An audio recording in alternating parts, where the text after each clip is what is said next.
गृह मंत्री अमित शाह से भी मुलाकात करेंगे। तो पश्चिम बंगाल के गवर्नर जो कि दिल्ली पहुंचे कल देर रात और आज उन्होंने उपराष्ट्रपति जगदीप धनखड़ से मुलाकात की है। अब हमारे दर्शकों को याद है, पता है कि जगदीप धनखड़ पश्चिम बंगाल के गवर्नर रह चुके हैं, तो ये भी एक तरह का एक बैकग्राउंड है जो दोनों ही नेताओं को जोड़ता है। और इसीलिए आज जब गवर्नर यहाँ पहुंचे तो वो सीधे पहले वाइस प्रेसिडेंट से मिलने गए हैं और जगदीप धनखड़ से उन्होंने मुलाकात की है और उसके बाद वो जाएंगे गृह मंत्री अमित शाह से मुलाकात करने। इन सब के बीच पश्चिम बंगाल की जो कानून व्यवस्था है उसे लेकर सवाल बने हुए हैं और उसी परिदृश्य में गवर्नर इस वक्त दिल्ली में मुलाकात कर रहे हैं वाइस प्रेसिडेंट से। जितिन, जैसे आपने बताया वहां पर सीबीआई दफ्तर की सुरक्षा बढ़ा दी गई है, वहां पैरामिलिट्री फोर्सेस की जो डिप्लॉयमेंट है वो बढ़ा दी गई है। पॉलीग्राफ टेस्ट को मंजूरी दी गई है, एक साइकोलॉजिकल टेस्ट और पॉलीग्राफ टेस्ट की मंजूरी लेना यानी सीधे सीधे सीबीआई को लगता है कि इस मामले के कई और जुड़े तथ्य हैं जो पॉलीग्राफ टेस्ट से सामने आएंगे। आज बिल्कुल देखिए, साइकोलॉजिकल टेस्ट 2 दिन किया गया, 2 अलग अलग सेशंस पे किया गया। पहले दिन जो सीएफएसएल की टीम थी, स्पेशलाइज्ड डॉक्टर की टीम थी, उन्होंने इस टेस्ट को कंडक्ट किया, बेसिक सवाल पूछे गए। जब उसको एनालाइज किया गया तो पता लगा कि सेशन 2 करने की जरूरत है। उसमें वॉइस मॉड्यूलेशन को चेक किया गया कि जब भी कोई सवाल पूछा जा रहा है उसकी पर्सनल जिंदगी के बारे में तो वो कैसे जवाब दे रहा है, और जब इस केस से जुड़े सवाल पूछे जा रहे हैं तो उसका वॉइस मॉड्यूलेशन कितना चेंज हुआ। सीएफएसएल को, स्पेशल डॉक्टर्स को लगा कि कुछ तो छुपा रहा है और यही कारण था कि सीबीआई कल दिन में ही कोर्ट पहुंच जाती है, जो कि सियालदा कोर्ट कोलकाता के अंदर ही मौजूद है। वहां पर अर्जी डाली गई कि हमें पॉलीग्राफी टेस्ट कराना है। पॉलीग्राफी को एक दूसरे टर्म में लाई डिटेक्टर टेस्ट भी बोला जाता है। हालांकि कोर्ट ने परमिशन सीबीआई को दे दी है, जिसके बाद तमाम जो प्रोसेस है वो शुरू किया गया। और जैसा कि मैं आपको बता रहा था कि संजय राय का कोई वकील नहीं है, तो कोर्ट ने यह भी बोला कि लीगल सर्विस अथॉरिटी जो सरकारी वकील है वो संजय राय को दिया जाए। अमूमन जो आप सिक्योरिटी देख रहे हैं वो इस लिहाज से भी है कि आपसे कुछ देर बाद संजय राय को कोर्ट में ले जाया जा सकता है। उनके वकील अगर बोलेंगे कि उनके सामने उसकी रजामंदी होनी चाहिए, क्योंकि पॉलीग्राफ टेस्ट कराने के लिए आरोपी की भी रजामंदी जरूरी है और कोर्ट की भी रजामंदी जरूरी है। कोर्ट ने दे दिया, अगर वो चैलेंज करता है वकील कि नहीं आरोपी को मेरे सामने बुलवाइए कि वो ये टेस्ट देने के लिए तैयार है, तो ऐसी इस परिस्थितियों में संजय राय को कोर्ट में, सियालदा कोर्ट में पेश किया जाएगा। जिसके बाद ये जानकारी मिल रही है कि दोपहर बाद या शाम तक पॉलीग्राफी टेस्ट की जो एक तरीके से प्रक्रिया है वो शुरू कर दी जाएगी। कैसे होता है ये टेस्ट वो भी मैं आपको जल्दी से बता देता हूँ। इसके अंदर सवाल पूछे जाएंगे, कुछ मशीन्स उसके हाथ पे, उसकी हृदय की जो गति है, हार्ट बीट किस तरीके से चल रही है, जवाब देते हुए उसका जो ब्रीथ प्रोसेस है वो किस तरीके से हो रहा है, और यही तमाम जो पैरामीटर्स हैं इसको ग्राफ के तौर पर मशीनों पे चेक किया जाता है। अगर किसी सवाल पर वो ग्राफ बिल्कुल कुल मिलाकर जो आप बात बता रहे हैं जितिन, सीबीआई की जो जांच का दायरा है वो काफी हद तक बढ़ गया है। साइकोलॉजिकल टेस्ट आपने कहा 2 बार हुए हैं, अब पॉलीग्राफ टेस्ट होना है। वहीं संदीप घोष से भी पूछताछ लगातार जारी है। ये सब इसलिए हो रहा है कि उस दिन, उस रात रेप और हत्या के जो राज हैं वो सामने आ सके। आखिर संजय रॉय के साथ और कौन कौन लोग इस हत्या में, इस दरिंदगी में शामिल थे, वो सच भी उजागर हो सके। एक रिपोर्ट देखिए।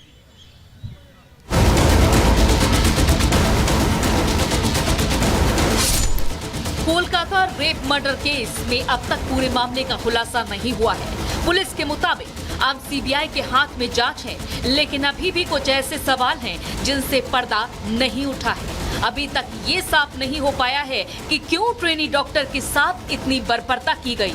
क्या इस हत्या के पीछे कोई बड़ी साजिश तो नहीं थी?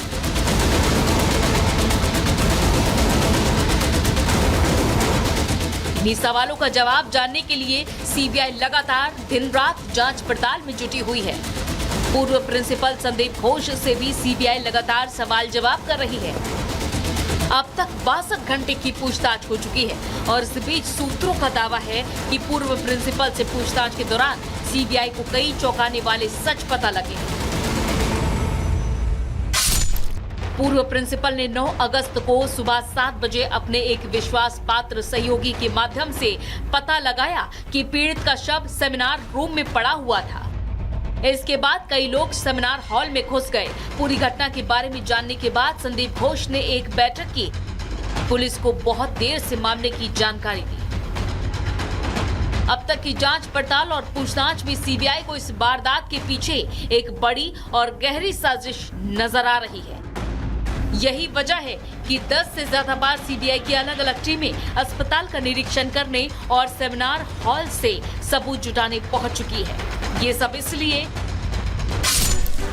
क्योंकि मौकाए वारदात को सुरक्षित नहीं रखा गया।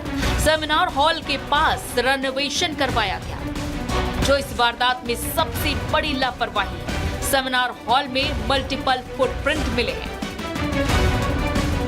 इतना ही नहीं, कुछ डॉक्टर से भी पूछताछ हो रही है जो इस मामले में शामिल हो सकते हैं। कुछ जूनियर डॉक्टर भी सीबीआई के रडार पर हैं, जो इस वारदात के खुलासे में अहम रोल निभा सकते हैं।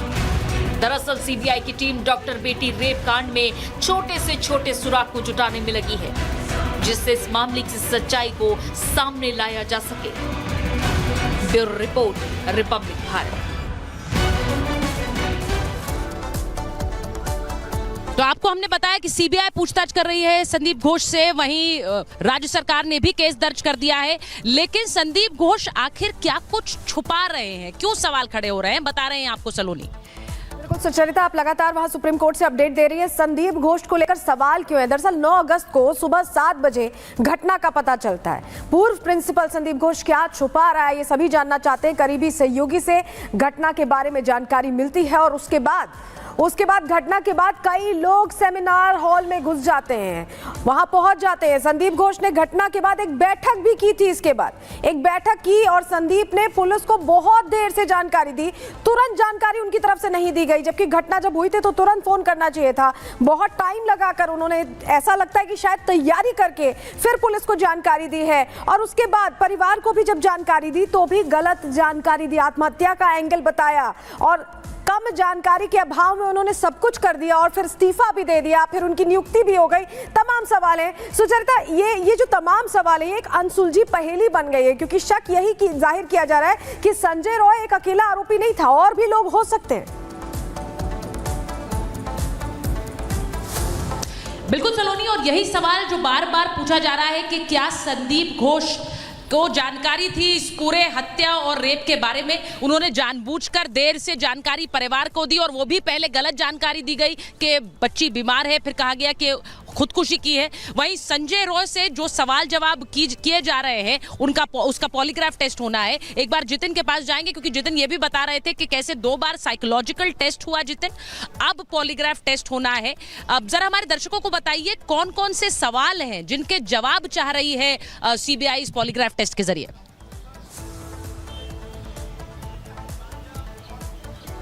साइकोलॉजिकल टेस्ट हुआ, उससे सीबीआई संतुष्ट नहीं है और यही कारण है कि अब पॉलीग्राफ, जिसे लाई डिटेक्टर टेस्ट भी बोला जाता है, वो अब सीबीआई करवा रही है। उसका प्रोसेस शुरू किया गया है। देर शाम तक ये जानकारी मिल रही है कि वो जो टेस्ट है वो शुरू करवा भी दिया जाएगा। लेकिन आपको बता दें कि सवाल ये है, सबसे बड़ा सवाल ये कि क्या सिर्फ संजय राय शामिल था, इसके अलावा कोई और नहीं था, या कुछ और लोग भी थे जो कि इस पूरे मामले को छुपाया जा रहा है। क्योंकि सीबीआई इन्वेस्टिगेशन ये बोल रही है कि सेमिनार हॉल के अंदर मल्टीपल फुटप्रिंट्स देखे गए, तो वो फुटप्रिंट्स किसके हैं, इतनी लापरवाही किस तरीके से हुई, क्राइम सीन को कोलकाता पुलिस ने समय रहते सीज क्यों नहीं किया, इतने सारे लोग सेमिनार हॉल में कैसे पहुंच जाते हैं, ये सबसे बड़ा सवाल है कि एक शख्स या और भी ज्यादा लोगों के इस केस में होने की संभावना है। क्योंकि लगातार जो डॉक्टर प्रोटेस्ट कर रहे हैं वो इस सवाल को सबसे पहले नंबर पर उठाते हैं। दूसरा, संजय राय की मंशा क्या थी, क्या वो एक शराब के नशे में किया हुआ क्राइम है या पहले से कुछ पुरानी रंजिश थी जिसको लेकर टारगेट किया गया विक्टिम को और उसके बाद इस पूरी घटना को अंजाम दिया गया। क्योंकि पोस्टमार्टम रिपोर्ट जो बयां कर रही है वो हैवानियत को बयां कर रही है, जिसको लेकर हर कोई एक तरीके से सहम रहा है। जब भी उसके बारे में बात करते हैं हम भी शब्दों में उस पोस्टमार्टम रिपोर्ट को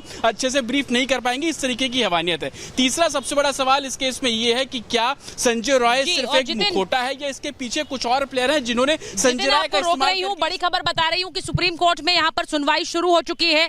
बहुत महत्वपूर्ण खबर है, आरजीकर अस्पताल में रेप और हत्या मामले में सुप्रीम कोर्ट ने सुनवाई शुरू कर दी है। सुनवाई शुरू हो चुकी है, जैसा मैंने कहा कि चीफ जस्टिस चंद्रचूड़ की अध्यक्षता वाली ये 3 जजों की जस्टिस की बेंच है जो कि इस पूरे मामले में सुनवाई शुरू कर चुकी है। Chief justice DY Chandrachud, justice JB Pardiwala और जस्टिस मनोज मिश्रा की ये खंडपीठ है जो कि इस मामले में सुनवाई कर रही है।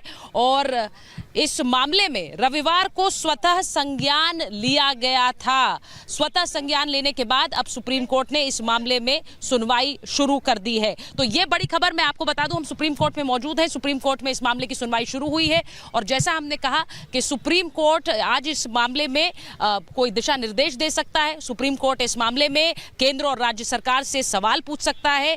हम आपको ये भी बताएं कि इस पूरे मामले पर सुप्रीम कोर्ट ने स्वतः संज्ञान लिया ही इस वजह से है क्योंकि एक देशव्यापी आंदोलन देखा गया। देश भर में अलग अलग शहरों में डॉक्टर सड़कों पर उतरे और अपनी सुरक्षा को लेकर, खासकर महिला डॉक्टर्स की सुरक्षा को लेकर सवाल उठाए गए। महिला डॉक्टर्स जो कि नाइट ड्यूटी पर जाती हैं, उनकी सुरक्षा की जिम्मेदारी किसकी है, ये सवाल उठाए गए। ऐसे में सुप्रीम कोर्ट ने स्वतः संज्ञान लिया है और मैंने जैसा कहा कि बहुत कम होता है कि हाईकोर्ट किसी मामले में सुनवाई कर रहा हो, हाईकोर्ट के सामने कोई मामला हो और उसके चलते भी सुप्रीम कोर्ट उस मामले में कॉग्निसेंस ले, सुओ मोटो कॉग्निसेंस ले, लेकिन इस मामले में सुप्रीम कोर्ट ने ऐसा किया है। जैसा मैंने कहा, हाई कोर्ट में एक रिपोर्ट राज्य सरकार को दाखिल करनी है, ये बताते हुए कि इस मामले में स्टेट गवर्नमेंट ने क्या कुछ किया। जैसे ही ये जानकारी आई, ये मामला सामने आया, स्टेट गवर्नमेंट ने क्या कदम उठाए। इसी के साथ साथ ये भी कि जिस तरह से एक उपद्रवियों की भीड़ अस्पताल में पहुंची और जो क्राइम साइट थी उस पर टैंपर किया, वहां तोड़फोड़ की, उस पूरे मामले में भी कोर्ट ने बहुत नाराजगी भरे शब्दों में कहा था कि 7,000 लोगों की भीड़ कैसे पहुंच गई, क्यों ना इस अस्पताल को बंद कर दिया जाए। हाई कोर्ट ने सीधे सीधे राज्य सरकार को फटकार लगाई थी, उस पर भी राज्य सरकार को एक रिपोर्ट दाखिल करनी है। लेकिन इस सब के बीच आज सुप्रीम कोर्ट में सुनवाई हो रही है जो कि अहम है। सुप्रीम कोर्ट में ये सुनवाई, जैसा मैंने कहा कि अभी मेंशनिंग शुरू हुई है और इस पूरे मामले पे मैटर टेकअप होगा और सुनवाई शुरू होगी। और जैसे जैसे सुप्रीम कोर्ट से अपडेट्स आएंगे हम आपको बता दें कि इस वक्त developments Kolkata rape murder case में कहां हो रहे हैं। सबसे पहला, जैसा जितिन कोलकाता से बता रहे हैं, वहां पर पॉलीग्राफ टेस्ट की मंजूरी मिल गई है, तो वहां पर पॉलीग्राफ टेस्ट होना है। और वहीं संदीप घोष को इस पूरे मामले में उससे पूछताछ जारी है। दूसरी तरफ सुप्रीम कोर्ट में सुओ मोटो कॉग्निसेंस लेते हुए इस मामले की सुनवाई शुरू हो गई है, जिसकी तस्वीरें हम आपको दिखा रहे हैं, जिसकी लाइव स्ट्रीमिंग हम आपको दिखा रहे हैं सुप्रीम कोर्ट से सीधे। और वहीं तीसरा एक्शन, पश्चिम बंगाल के गवर्नर जो कि दिल्ली पहुंचे हैं, जिन्होंने वाइस प्रेसिडेंट जगदीप धनखड़ से मुलाकात की है और उसके बाद आज वो गृह मंत्री अमित शाह से भी मुलाकात करेंगे। Otherwise, we'll spend the next 10 minutes on only. I am appearing for the Indian Medical Association. Will give our slip note. We'll give And my lord, I am for the writ petitioner at whose behest the investigation was transferred to CBI. us.